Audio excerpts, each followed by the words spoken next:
Amigos de Big Bang México, ya regresamos a Insurrección TV, muchas gracias por estar con nosotros. En este tercer bloque ya hablamos un poquito de políticas públicas en comunidades indígenas o comunidades marginadas o comunidades rurales.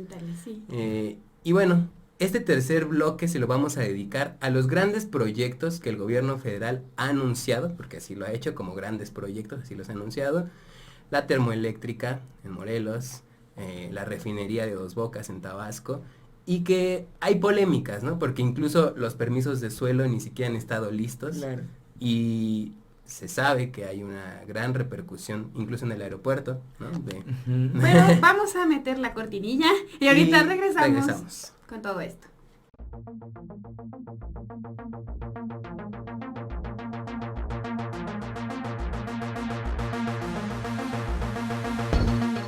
Amigos, ya regresamos al programa de Priscila, que diga a Insurrección TV. Ya Gerardo ya se aburrió. Estaba bostezando ahorita. Es una antes de la mentira. cortinilla. Es una mentira. Ustedes podrán regresar la cortinilla. Me encanta esto que sean grabados, porque si regresan pueden ver cómo Gerardo se coloca la boca. Eso es un que estaba bostezo. impresionado del análisis. Del análisis profundo de Osvaldo, ¿verdad? ¿Puedes Grandísimo. ilustrarnos un poco más sobre estos temas? Sí, justamente estábamos hablando de la refinería y de la termoeléctrica que se han anunciado, pero mencionábamos que como tal, pues no se han hecho análisis profundos de la repercusión que tiene en el medio ambiente, Claro. ¿no? ¿Nos podrías como decir cuál es tu opinión respecto a estos daños que se hacen, inclusive ni siquiera hay permisos de suelo, ¿no? Sí, exacto. Bueno, o sea, volviendo como a la parte técnica, al igual que como lo mencionamos con el convenio 196 de la UIT, que para algunos megaproyectos que tengan impacto en zonas donde habiten comunidades originarias se necesitan una serie de procesos, Permiso de suelo. la consulta a las comunidades. Lo mismo ocurre en el plano ambiental, o sea, se requiere un estudio de impacto ambiental para llevar a cabo cualquier megaproyecto de esta incidencia. El problema estriba en el marco legal mexicano, en donde, al igual que les comentaba, quien hace estas consultas, la Semarnat, quien hace los estudios de impacto ambiental, Sí. la Semarnat. Entonces, aquí va a entrar una polémica muy importante. El discurso de la cuarta transformación es interesante porque se propone tocar de fondo una transformación de justicia social, pero no hay justicia social sin justicia ambiental. Eso es algo de lo que tenemos que partir siempre. O sea, la justicia ambiental incluye el respeto justo a las comunidades originarias, a sus formas de apropiación y de convivencia con el medio ambiente, en contra de nuestros discursos desarrollistas. Entonces, el discurso desarrollista sigue siendo muy parte del discurso de Andrés Manuel. Es un discurso que tiene muy apropiado. Él decía, vamos a crecer al 6%, y parte de esto, claramente, parte en primera instancia de incentivar el gasto público. Y digo, estos megaproyectos, Dos Bocas, el Tren Maya, el tren transísmico, las termoeléctricas, cada uno bajo su propia lógica, que ahorita podemos abordarlo un poquito más, busca esto, el desarrollo económico, entendiendo que promoviendo desarrollo, creas bienestar social, sin darte cuenta que estás despojando a comunidades que viven marginadas y estás agudizando la crisis ambiental. Ahora, Dos Bocas, por ejemplo, es un caso muy interesante porque trae consigo esta ideología de la independencia energética, de decir, es que nosotros estamos comprando gasolinas, es que nosotros esto, o sea, es una pérdida importante de ganancias hacia el país, y necesitamos revertir esto porque así vamos a tener más ganancia, podemos invertir más en política social y de alguna manera vamos a ser todos clase medieros, lo que se suponga que aspira un proyecto socialdemócrata. Pero no es cierto. O sea, ¿qué es lo que ocurre, por ejemplo, con Dos Bocas? Pues voy a generar un impacto ambiental, pero la ley de transición energética me obliga también a resarcir estos daños. Entonces yo creo Dos Bocas, pero las emisiones que Dos Bocas va a generar en 20 años es el equivalente a talar 18 millones de árboles. O sea, yo tengo un compromiso que al momento de que hago el impacto, pero este impacto se queda nulo mientras que sigo generando. Y el problema es eso, o sea, el conflicto socioambiental es un conflicto de clase. Hay estudios muy interesantes acerca de cómo la marginación y la migración, por ejemplo, de las zonas centroamericanas tiende mucho por los cambios climáticos. O sea, el Telecán, por ejemplo, incentivó mucho la siembra de maíz incentivó la quemas, deforestaciones. Hoy en Honduras toda esa zona ya está deshabitada y la gente empezó a migrar hacia acá. ¿Por qué? Por la pérdida de la biodiversidad, el aumento correspondiente de temperatura, entonces la gente termina migrando hacia acá. Toda esta lógica en realidad de los megaproyectos como Dos Bocas termina afectando a quienes quieren beneficiar. O sea, están golpeando a las comunidades marginales a las cuales quieren apoyar incentivando empleos. O sea, es un tema... ¿Qué se sustituye? Porque, a ver, pensamos que intentan... en dado caso de que esto sea cierto, ¿no? Porque lo voy a cuestionar, no sé si realmente lo intentan, lo dicen, o sea, dicen qué es lo que quieren incentivar o dicen que quieren, hay que resaltarlo, dicen que quieren incentivar el empleo, claro, en un discurso del progreso. O sea, estamos hablando otra vez de un discurso progresista, que el progreso tiene mucho de atroz e incluso falaz, ¿no? O sea, claro, llega a eso. ¿Qué sustituye? O sea, porque estamos viendo que las prioridades en esta lógica, sí me gusta mucho esa palabra, en esta lógica empresarial, en esta lógica de la privatización de los bienes, de la privatización de la naturaleza, empezamos a ver que le dan una vuelta de tuerca, dirían por ahí, ¿no? O sea, estamos dándole una vuelta de tuerca porque hablamos de un bien social, que es el empleo, y ese empleo te va a dar otros bienes sociales, ya también muchos privatizados, la movilidad, por ejemplo, el acceso a la comida, la vivienda, claro, que son derechos, de hecho, humanos, ¿no? Y de pronto te das cuenta que para obtener ese empleo, necesitas pasar por encima de una sociedad. Claro. Necesitas pasar por encima de un extracto de la sociedad, lo voy a aclarar.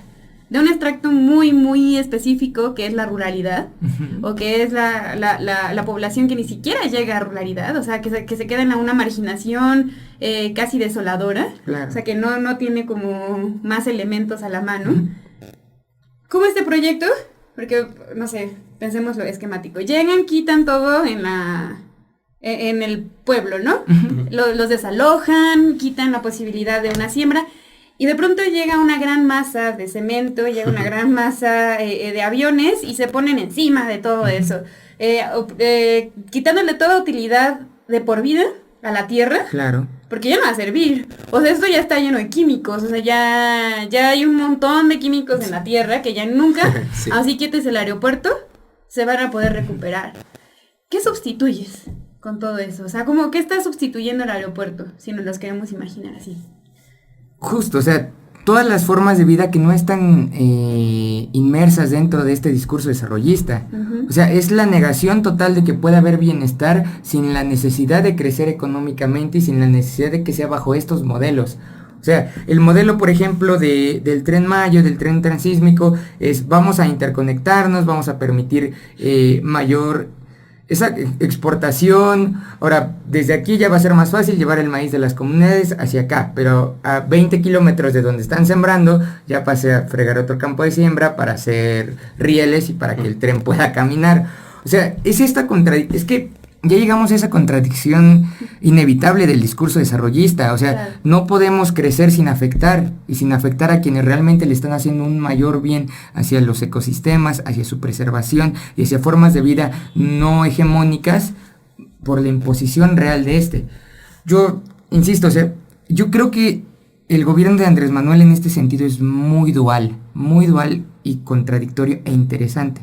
Porque Andrés Manuel puso a Víctor Toledo, el secretario del que ya hablamos, de la Semarnat, o sea, no solo académicamente, sino activista, es un hombre que merece todo el respeto de cualquier persona que se haya metido a investigar un poco el tema ambiental o de cualquier comunidad que haya enfrentado un proceso de despojo.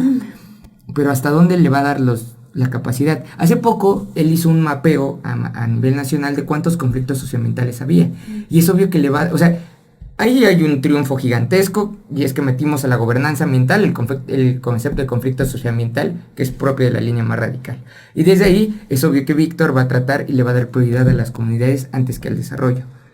Pero esto no va a suceder, o no sabemos si va a suceder igual en el Tren Maya, en Dos Bocas, en Santa Lucía, en el Transísmico. O sea, porque son dos visiones que se van a, que justo, o sea... Aparte son órganos que trabajan de manera atomizada, eso hay que decirlo. Exacto. O sea, los órganos no trabajan en conjunto. Sí, no hay lo que se llama policy integration, o sea, integración de políticas y gobernanza multinivel, sí, no, entre los distintos órganos, de decir, no, participamos así, o sí, pero yo voy a tener un mayor peso como Secretaría de Energía, porque yo voy a ser la encargada de construir Dos Bocas. Entonces, aunque tú tengas también un papel importante en este proceso productivo y en la avalación del proyecto y en decirme cómo tiene que ser, pues hay predominancia porque es el discurso desarrollista y son los proyectos del presidente. Claro. Que al final... Insisto, está muy bien, lo que está haciendo Toledo es maravilloso en Semarnat, hay que aplaudírselo siempre. Digo, el Pacheano, el titular casi titular 3 años con Enrique Peña Nieto, era un accionista de automóviles. Uh-huh. Y hoy tenemos a un hombre como Víctor Toledo ahí. Claro que hay triunfos, claro que hay que aplaudírselos, pero hay que ver que ser de izquierda hoy día y un proyecto de izquierda de nación va a parar tarde o temprano por las mismas contradicciones sistémicas en las cuales está envuelto. Y ese es el problema de la cuarta transformación de Andrés Manuel, que mientras no logre transitar estos discursos de desarrollo económico, se va a enfrentar con que también esos discursos están llenos de despojo y de opresión, y que ya hay otra línea discursiva dentro de su gabinete que va a hablarle a estas comunidades y que las comprende y que entiende ese proceso, pero que no se ha interiorizado desde el Ejecutivo, y tristemente es parte del sistema político mexicano, con un Ejecutivo tan fuerte, con secretarios tan a modo hacia él, que no vamos a ver esta discusión, pero no tal y como se debería. Y yo creo que el siguiente sexenio, pues con una oposición tan fragmentada, con un partido hegemónico, digo, hace rato venía checando lo de las gubernaturas del 21, se juegan 15 gubernaturas, 13 tiene favoritismo Morena con más de 20 puntos porcentuales, todos van para el PAN. Estamos viendo el crecimiento de un nuevo partido hegemónico indiscutiblemente. Pero, ¿qué discurso va a tener ese partido hegemónico? Porque ese tipo de fuerza política nos permite transitar hacia nuevos modelos de gobernanza y nuevos paradigmas o sea, podríamos ser el primer experimento de políticas de decrecimiento. El decrecimiento ya es una teoría muy fuerte, pero que no se ha aplicado mucho en los gobiernos. Uh-huh. Es decir, vamos a dejar de crecer porque lo mismo. Hoy lo que crecemos es 50 veces más que lo que crecíamos hace 50 años, 60, y ya es insostenible. O sea, vamos a rescatar estas formas de buen vivir, no mediante nuestra capacidad de consumo, sino mediante otras formas que son y vamos a llegar a lo mismo, a las comunidades. O sea, es llegar una y otra vez a ellas y entenderlas como el único escape que tenemos ante la crisis civilizatoria que hay hoy dentro de nuestro país. Y los modelos hacia dónde se va a inclinar la balanza con Andrés Manuel, no vamos a cambiar, los proyectos van a venir, pero ¿qué tanto Víctor va a poder impulsar este otro discurso de la ecología política dentro de la izquierda y de la necesidad de la izquierda de adaptarse hacia un discurso ambiental para hacer justicia social realmente? O sea, ¿cómo se va a dar esta balanza en los próximos años? Es un tema muy interesante. Yo creo que con Andrés Manuel la batalla está perdida. Ya alguien lo hizo entender un poquito que el medio ambiente tiene que importar, y yo creo que lo dicen una mañanera a la semana y me alegro, no como querríamos, pero ya es una victoria del activismo ambiental. Pero ¿qué tanto logramos? O sea, ¿qué tanto el propio Morena como próximo partido hegemónico va a lograr entender la importancia que tiene el discurso ambiental? Lo veremos con el tiempo. Digo, hay victorias que tenemos que ver moderadas, pero al final de cuentas victorias y que vale la pena seguir estudiando. Ya que estás como repartiendo más o menos tu opinión de los políticos, ¿cuál ha sido tu opinión respecto al trabajo que ha hecho Rocío Nale en la Secretaría de Energía y Torruco en la Secretaría de Turismo. Dos impresentables, dos personas O sea, a las sí. que les tengo un repudio y Tanto así, porque más que yo a Priscila, que Priscila a mí. mucho más, yo creo que mucho más. O sea, yo sí despierto detestando a nadie. O sea, eso es algo que hago diario. Yo también despierto diario. igual con este, Bueno, pero vamos a escucharlo, a hay justificar niveles, el ¿no? de nosotros, no sé Tenemos si es nuestra justificación. Nal es una defensora irrestricta de la voz de Andrés Manuel, es una voz a modo, una secretaria a modo, que nunca se va a cuestionar los impactos ambientales que van a tener las refinerías, y si Andrés cree que está bien, para ella está bien, y si Torruco cree que para Andrés está bien, para él está bien, no se cuestiona.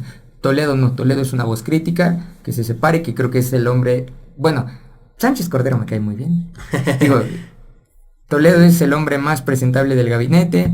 Tal vez Sánchez Cordero sea la mujer más presentable del gabinete, pero si hay gente que no me como y que no paso. Bueno, aquí estoy pensando un poco que de pronto hay una idea de catástrofe. Hay una catástrofe evidente, ¿no? En muchos temas, pero hay una idea de catástrofe también que nos cierra los caminos a nivel pensamiento, a nivel reflexión y también a nivel acción social, porque justo la sociedad está pasiva. Entiendo total. ¿No? Sí, Que sí, un poco sí, hablábamos sí. hace rato, ¿por qué con el Amazonas las calles no fueron tomadas? Ok, hay una pasividad social que también de pronto deberíamos entender o analizar un poco más, que creo que sería otro gran programa. Nuestros programas son grandes siempre, ¿no? Son una cosa maravillosa, pero esta pasividad social también viene de la idea de creer que ya no hay opciones. Justo. O sea, Que creemos que ya no hay caminos.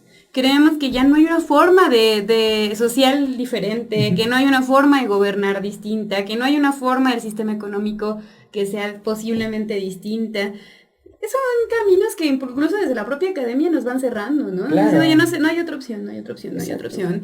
Y por eso hay un conformismo, sí, es una acción por conformismo, claro. que dices, oye, y ese conformismo no es voluntario, es un conformismo de resignación. Exacto, es creer que ya no hay más. Bueno, sí, a mí me gusta mucho una frase que decía, o sea, hoy día creemos más fácil el fin de la humanidad que el fin del capitalismo. Y, sí. O sea, tiene mucho de razón. Tiene mucho de razón, pero también me gustaría rescatar algo muy bonito que decía hace unos días, justo, o sea, se llevó en la Facultad de Ciencias Políticas y Sociales el foro de la Asociación Latinoamericana de Sociología, y fue Pablo González Casanova y el ni tema... me digas porque no pude ir, estoy deprimida. También estuvo Don Pablo González. Es genial. Qué triste. Y Jeffrey Prayer, eso fue gente interesante. Pero don Pablo habló justo de la crisis civilizatoria y él decía que esta crisis hay dos crisis, está la crisis, la que dices, la crisis sin respuesta, o la crisis que nos dice las soluciones a las crisis están en crisis. Pensemos nuevas soluciones. Crisis. O sea, las propias soluciones a la crisis están en crisis y tenemos que volcarnos a pensarlo, o sea, no dar por perdido nada. La lucha está todavía muy a tiempo, no como queramos, pero todavía hay posibilidades y creo que la esperanza social, la capacidad de apoderarnos del discurso ambiental y de esa lucha como algo que nos afecta realmente a todas y todos, es la movilización social a través de la apropiación del discurso. Yo creo que es la gran salida a la crisis. Qué buena moraleja, qué buena... Esa no es una moraleja. Pensamiento. No estamos hablando de moraleja. ¿Qué personaje juegas en esta moraleja? No, la verdad es que, o sea, creo que esa frase que mencionabas es, o sea, la lucha sigue y obviamente el estarte criticando, el estarte cuestionando siempre toda clase de problemas ayuda muchísimo a plantear nuevas soluciones, ¿no? John Locke diría que a partir del empirismo podemos lograr el entendimiento y el conocimiento, ¿no? Entonces... Por eso, por ejemplo, cuando dijiste la lucha sigue, inmediatamente vino a mi cabeza la comunidad zapatista. Bueno, también nosotros, por supuesto, la lucha. Pero comunidades zapatistas. Sí. La lucha sigue y sigue, es lo que siempre dicen, ¿no? Y... Pues lo que sigue también es el programa, pero se nos está terminando el tiempo. Espera, estoy terminando mi reflexión. Porque es el programa de PRIS. Sí, y entonces yo tengo que dar mi Viva reflexión. Hasta Jerry sabe. Pero hay que pensar que la única forma de acercarnos a esa lucha es a partir del conocimiento también. y abrir los micrófonos en el periodismo y abrir los micrófonos en la academia y abrir todos los espacios de reflexión y pensamientos posibles que permitan justo el intercambio del conocimiento y la apertura de la reflexión para que en algún punto logremos que esa pasividad o esa inactividad provocada por el conformismo se vuelva una rabia necesaria, ¿no?